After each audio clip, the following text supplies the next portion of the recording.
На неколку текстилни фирми од регионот и државата им се заканува пропаст во корона пандемијата, иако поголемиот дел од нив ги презеле сите мерки на заштита и имаат обезбедено работа. Многу од нив во моментот не работат поради неодговорност на поединци. Во моментот се препораките од институциите да се даде годишен одмор, работниците да 2 недели бидат на годишен одмор, меѓутоа не сме сигурни дека тоа е некое решение, можеби тоа е некое краткорочно решение кое што не знаеме каков ефект ќе даде, бидејќи годишниот одмор не значи изолација.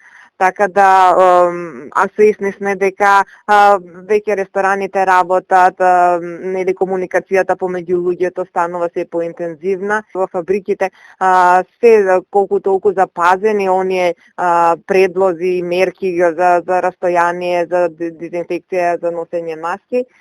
Навистина, тука треба да се излезе со една по-длабинска и долгорочна стратегија како ќе се справиме и со овој исто така многу актуелен проблем.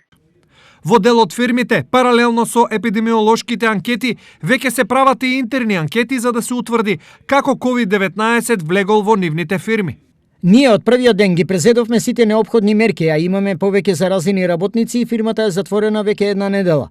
Тоа значи дека некој бил крајно неодговорен кон колегите и кон фирмата. Тоа не смее да се дозволи и сечија неодговорност треба да се санкционира. Велат од менаџментот на текстилна компанија за ТВ-Стар. Строги санкции за намерно ширење на инфекцијата бараат и од организацијата на работодавачи. Но ако се види, ако постои случај каде што работникот е свесен дека е заразен, дека ги крие симптомите, не се јавува на лекар и свесно влегува во фабриката и заразува други луѓе, тогаш мислам дека треба навистина за тој човек и кривично да се одговара и да преземе одговорност менаџментот спрема него.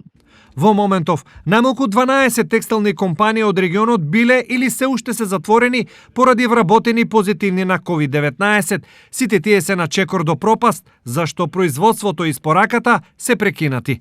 Јас се надевам дека новата влада веднаш по формирањето ќе го има ова во предвид, затоа што компаниите ќе претрпат големи штети и е неопходно да падне на товар барем на државата, барем на оние луѓе и оние изгубени часи што седат дома, без разлика дали е позитивен на вирусот, дали е без асимптоматски случајот или пак е изолација заради предострожност да не бил заразен со човек што бил позитивен на коронавирусот.